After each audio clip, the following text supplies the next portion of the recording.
अवाम जो पिस रही है इस सारे मामले के अंदर, अवाम जो डायरेक्टली हिट हो रही है सारे मामले के अंदर, और इसी अवाम को इमरान खान साहब ने जवाब दिया होना है। उन्होंने ना मोहसिन बेग को जवाब दिया होना है, ना उन्होंने मुझे जवाब दिया होना है। इलेक्शन वाले दिन उन्होंने इनको जवाब दिया होना है। वहाँ आपकी रेटिंग 88 है कि 100 है या 60 या 70 है, ये मैटर करेगी। ये बाकी बातें बहुत पीछे रह जाएंगी कि जी बेग साहब के साथ क्या हुआ था, मुराद सईद साहब के साथ क्या हुआ था। दोनों ही बातें कंडेमेबल है, लेकिन अवाम को इससे कोई सरोकार नहीं। जिनके पेट में रोटी नहीं है, जिनके पास जॉब्स नहीं है, उनको इससे क्या सरोकार है कि जी फ़लाँ वज़ीर को क्या कह दिया। वो तो मुझ जैसा बंदा या हमारे जैसा चैनल जो है वो अखलाकियात पर रख के कंडेम करता आ रहा है और करेगा, लेकिन अवाम को इससे नहीं है। अवाम तो पता नहीं क्या कुछ कह रहे। जो अभी महंगाई रिसेंट 12 रुपये पेट्रोल बढ़ा है, और इसके ऊपर हमने ऑब्वियसली अवाम की राय ली है। और ये जब राय ली है तो वो राय आपको मैं सुनवा देता हूँ। पाकिस्तान किसी एक शहर की नहीं है, कम से कम 3 शहरों की है, लाहौर, कराची और पेशावर की। ये ज़रा आप देखें, आपको पता चले कि अवाम के साथ हो क्या रहा है। जितने मावरन खसूसी हैं प्राइम मिनिस्टर के, बजाय इसके कि वो एंकर्स के ऊपर सर्वे करवाएं, अगर वो इन सर्वेस को सीरियसली ले लें तो शायद अगले 1.5 साल में कुछ अवाम के लिए हो सके। सुनवाएं जी। खान साहब को खुदा दा खौफ करो, गरीब अवाम ने मार देता है। खान साहब कहते थे आपने तो घबराना नहीं है, इन्होंने हमारी जानें निकाल दी हैं। ये हम गरीबों पे जुल्म ना करें, खान साहब हमारी जान छोड़ते हैं। आप तो बेहतरी करेंगे और मुल्क का बेड़ा गर्क करी जा रहे हैं। ये 125 रुपए का पैकेट था घी का, अब 400 रुपए का मिल रहा है। महंगाई की तब्दीली लेके आए आप। अब जब पेट्रोल बढ़ गया है तो अब हर चीज बढ़ जाएगी। कहीं पी के मंगन ला पे साडा हाल हो गया। ठीक है, आटा वे लो महंगा क्यों हो जा 160 रुपए 170 रुपए किलो मिल रहा है, सानू 400 रुपए किलो मिल रहा है। खान साहब, या तो वो आपकी बातें झूठी थी या तो आपकी आज की बातें झूठी हैं। वो कोशिश कर रहे हैं गरीब खत्म हो जाए ताकि गुर्बत ऑटोमेटिक खत्म हो जाएगी। जिस चीज़ को ये हाथ डालता है वो महंगी हो जाती है। जिन्नी गंदी हुकूमत है वे असी हुकूमत अपनी होश वेखी ही नहीं असी इत्थे इस उम्र दे विच धक्के खाण दे हैं। ਤੇ ਤੇਰੀ ਮਿਹਰਬਾਨੀ ਦੁਨੀਆ ਨੂੰ ਜੀਣ ਜੋਗਾ ਛੱਡ ਦੇ। ਜਿਨ੍ਹਾਂ ਦੇ ਇੱਕ ਬੱਚਾ ਕਮਾਉਣ ਵਾਲੇ ਉਹ ਵਿਚਾਰਾ ਕੀ ਕਰੇਗਾ। ਇੰਨੀਆਂ ਕੀਮਤਾਂ ਵਧਾਤੀਆਂ ਕਿ ਇੰਤਹਾ ਕਰ ਦਿੱਤੀ है। हद से ज्यादा महंगाई हो गई, हद से ज्यादा। ਖਬਰਾਂ 'ਚ ਆਪਣਾ ਵੀ ਦੱਸਦਾ ਹੁੰਦਾ ਮੈਂ ਬਾਹਰ ਆ ਜਾਣਾ, ਮੈਂ ਤੂੰ ਨਾ ਵੀ ਅਸੀਂ ਬਾਹਰ ਆ ਜਾਂਦੇ ਭਾਈ। ਇੱਕੋ ਹੀ ਤਕਰੀਰ ਲਾਈ ਹੈ, ਉਹ ਚੋਰ ਨੇ, ਉਹ ਚੋਰ ਨੇ, ਤੂੰ ਇਮਾਨਦਾਰ ਆ, ਤੂੰ ਕੁਛ ਕਰ ਲੈ। ਇਸ ਤੋਂ ਬਾਅਦ ਸਾਡੇ ਆਵਾਮ ਕੋਲ ਪਿਸਣ ਲਈ कोई चक्की नहीं हैगी।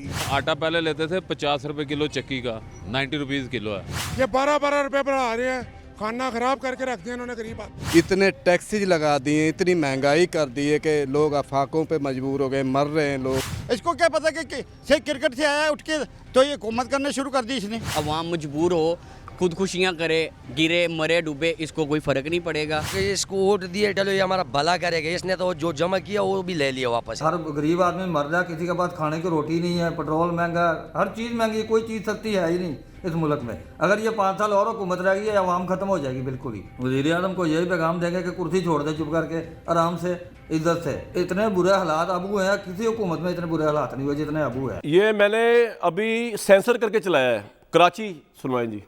कमर टूट गई कसम खुदा की, गुंजाइश से भी बाहर निकल गया यार। लोग खुदकुशी कर रहे हैं यार, 12 रुपए बढ़ा दिए यार। रोटी तो थी, ये क्या जुल्म है, क्या करे, बच्चे तो भूख मर रहे हैं, हमारा तो जीना हराम कर दिया है। इमरान खान साहब ने पहले भी कहा था कि हम गरीबों को जो है जड़ से खत्म कर देंगे, वही कर रहे हैं। जीने का हक छीन लिया, मार दो बस। तो सवारी किराया नहीं देती पूरा, बोलते हम क्या करें, हमने पेट्रोल भरा है। इमरान खान ने तो जीना हराम कर दिया। गुर्बत में कोई कमी नहीं है, गुर्बत में बढ़ोतरी आई है। वो कह रहे थे खान साहब मैं सबकी चीखें निकाल दूंगा, उसने तो आवाम की चीखें निकाल दी। इस हालात में गुजारा करना मुश्किल है। उसने पहले ही तकरीर में बोला था कि कोई भी गरीब नहीं बचेगा, सब मरेंगे, अमीर बचेगा। मैं गाड़ी से बाइक पे आया हूँ क्योंकि अफोर्ड नहीं कर सकता हूँ, गाड़ी मैंने खड़ी की। अगर गुर्बत में कमी आती तो ये कल रेट क्यों बढ़ाते हैं। दिन ब दिन खाने पीने का, रहने सहने का हर चीज महंगा हो रहा है। इमरान खान ने बहुत तबाही कर दी है, बड़ी महंगाई बढ़ गई है। जिसकी 10-15 हज़ार तनख्वाह होगी वो क्या करेगा बेचारा। किराए भाड़े इतने हैं कि वो अफोर्ड ही नहीं कर सकता। बना है शाह का मसाइब, फिरे है इतराता, वगरना शहर में गालिब की आबरू क्या। ले जी 2/3 मेजॉरिटी पेशावर सुन लें। घी कहाँ पहुँच गया है, आटा कहाँ पहुँच गया है, चीनी कहाँ पहुँच गई है। महंगाई आती है तो हुकूमत नालायक होती है, तो आज इससे ज़्यादा नालायक कौन होगा। ये तो गरीब आवाम को तबाह कर रहे हैं। इमरान खान साहब ने जो वादे किए थे वो हवाई फेयरिंग उसने किया था। कहते हम गरीब का साथ ये करेगा वो करेगा, गरीब तो इसने तबाह किया। इतनी महंगाई मेरा दिमाग चकरा गया है, सब आवाम मर रहे हैं, उसको ये हुकूमत छोड़ना चाहिए। 70 साल में इतनी महंगाई नहीं हुई जितनी 5 साल के अंदर हो गई है। गरीब आवाम के ऊपर बोझ डाल रहे हैं, खुदा के लिए आवाम के ऊपर रहम कीजिए। सब कुछ महंगा कर दिया, गुर्बत और भी ज्यादा कर पता कि मैं गुर्बत को खत्म कर, लेकिन उसने है तो गरीबों को ख़त्म किया है। गरीब तबाह हो गए, आटा बढ़ रही है, वो पेट्रोल बढ़ रही है, हम करेंगे क्या? हमारी दिहाड़ी में इजाफा नहीं हो रहा है। इमरान खान ने जो वादे किए हैं वो सब झूठ थे। हम इस हुकूमत से मुकम्मल तंग है। किचन की महंगाई है, घी हो गया है, चावल हो गए, दालें, चीनी, महंगाई भी ऊपर जा रहे हैं, अब बेरोजगारी भी। आटा 700 रुपए से 1600 रुपए पहुंच गया। गरीब तबाह हो गया है। 200 रुपए किलो ये सेब है, गरीब आदमी की बस की बात नहीं है भाई। बड़े बड़े दाए बिल्कुल तो झूठ निकले भाई। हम तो और गुर्बत में आ गए। अभी एक 450 रुपए का किलो घी मिल रहा है, कौन कहता है महंगाई में कमी आई है? जैदी साहब बहुत शुक्रिया, आपने वक्त दिया। मुझे सिर्फ ये बताइए कि ये जो अवाम जो रो रही है, हुकूमत ये कह रही है कि जी हम क्या करें, ये बैनुल अक़वामी मसला है महंगाई का। पूरी दुनिया में आटा भी बढ़ गया है, पूरी दुनिया में करेंसी भी डिवैल्यू हो गई है, पूरी दुनिया में तेल भी बढ़ गया है, हम तो बेबस हैं, हमारा कसूर ही कोई नहीं है। आपके नज़दीक ये आर्गूमेंट 3.5 साल की अगर एवरेज निकाली जाए हुकूमत की माशी पॉलिसियों की, गवर्नेंस की, उस पर ये जस्टिफिकेशन, ये विंडिकेशन इनकी बनती है या नहीं बनती? ज़रा आवाम को आम लफ्ज़ों में प्लीज़ समझाइएगा, और हमें भी। ये तो मैं कहूँगा कि पिछले 2 हफ्ते में जो महंगाई हुई है, आप बिल्कुल डाल दें आलमी मंडी पे तेल की कीमत पे, ये यहाँ से आप बच जाएंगे। लेकिन जो उससे पहले 3.25 साल 3.5 साल जो गुजरे हैं, इसमें कोई शक नहीं मिस गवर्नेंस हुई है, बहुत बुरी तरह मईशत को संभाला है, कोई ख़ास पॉलिसी नहीं दी।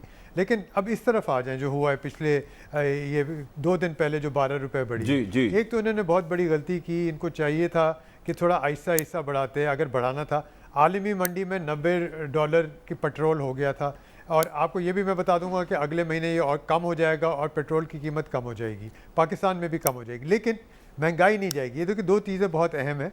पेट्रोल की कीमत बढ़ती है, आलमी मंडी में बढ़ती है, हमारे डॉलर का रेट रुपए का रेट बहुत बिगड़ गया है, इस वजह से बहुत महंगा हो जाता है, और डिवैल्यू हो गया, बेइंतहा डिवैल्यू हुआ है जब से ये हुकूमत आई है। बल्कि इसी साल 1 साल के अंदर इसमें कोई 15% जो डिवैल्यूएशन हुई है, इसी वजह से हुई है। IMF का प्रोग्राम भी साथ साथ चल रहा है।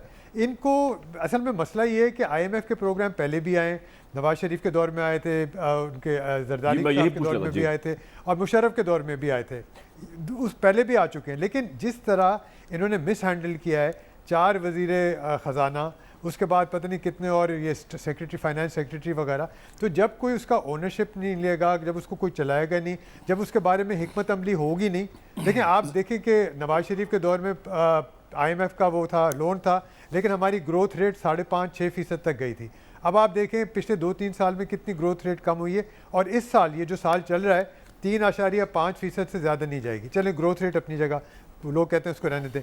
पिछले महीने जनवरी में 13.5% महंगाई हुई है औसतन, 2 साल में ये सबसे ज़्यादा महंगाई है। तो ये बढ़ती जा रही है हर महीने। लेकिन जैदी साहब आपने कहा कि महंगाई नहीं जाएगी, पेट्रोल नीचे भी आ जाए महंगाई नहीं जाएगी, ये आपने क्यों कहा है? ये तो आपने बड़ी बैड न्यूज़ दी है। महंगाई क्यों नहीं जाएगी? नहीं, हाँ, ये बहुत सीधी सी वजह है।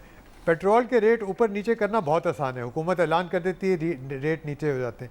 जैसे 12 रुपये बढ़े हैं, आप देखिएगा ट्रैफिक, उसके ट्रांसपोर्ट के रेट बढ़ जाएंगे, सामान ले जाने के रेट बढ़ जाएंगे, हर चीज़ का, जैसे आपके ये जो बोलने वाली भी थे, हर शहर में हर चीज़ के रेट एक दफ़ा बढ़ जाते हैं। आटा, गंदम, जो भी आप कहते हैं, चीनी वगैरह और ट्रांसपोर्ट वगैरह, वो कम नहीं होते। पेट्रोल के थोड़े से भी कम हो जाएंगे, फिर लोग कहेंगे हमने मार्जिन रखा हुआ है, बाद में जाके जब बढ़ेंगे तो उस वक्त काम आएंगे।